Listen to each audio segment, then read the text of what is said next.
ગુજરાતભરના તાજા અને સચોટ સમાચાર મેળવવા માટે અમારી રાષ્ટ્રીય સમાચાર ચેનલને સબસ્ક્રાઇબ કરો અને બેલ આઇકન પર ક્લિક કરો। રાંદેર પોલીસની ટીમે સેલવાસ ખાતેથી રીઢા આરોપી કડકિયાભાઈ લાલસિંગભાઈ ભુરિયાને ઝડપી પાડ્યો હતો। આરોપીએ વર્ષ 2009માં સુરત શહેરમાં ઉગત ભેસાણ રોડ ખાતે આવેલ સાઉથ ગુજરાત મેડિકલ કોલેજમાં ગેંગના 6 સાગરીતો સાથે મળી લોખંડના સળિયા તથા દાતરડા તેમજ 2 દેશી તમંચા જેવા ઘાતક હથિયારો સાથે ધસી ગયા હતા અને કોલેજના વોચમેન નગીનભાઈને માથાના ભાગે ઈજા પહોંચાડી હતી। કેન્ટીન તથા ઓફિસના તાળા તોડી ટેબલોના ખાના ખોલી ધાડ પાડી ભાગી ગયા હતા।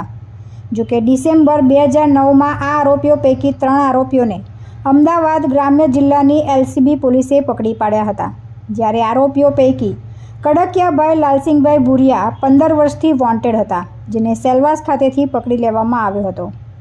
પોલીસે જણાવ્યું હતું કે આરોપીના પુત્રનો મોબાઈલ નંબર મળી આવતા તેનો પુત્ર સુરત શહેર તેમજ દક્ષિણ ગુજરાતમાં પ્લમ્બિંગના કામ માટે ફરતો હતો અને પોતાના પિતા સાથે સંપર્કમાં રહેતો હોવાની માહિતી મળી હતી।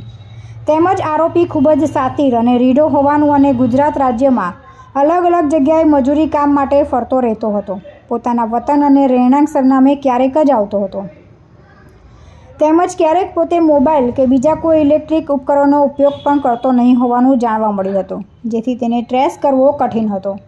એટલું જ નહીં, પોતાના પુત્ર સાથે ફોન પર વાત કરવા માટે જતા આવતા રાહદારી કે અજાણ્યા માણસોના ફોનનો ઉપયોગ કરતો હતો, જેથી તેને ટ્રેસ કરવો મુશ્કેલ હતો। તુલસી શર્મા સાથે રાષ્ટ્રીય સમાચાર, સુરત।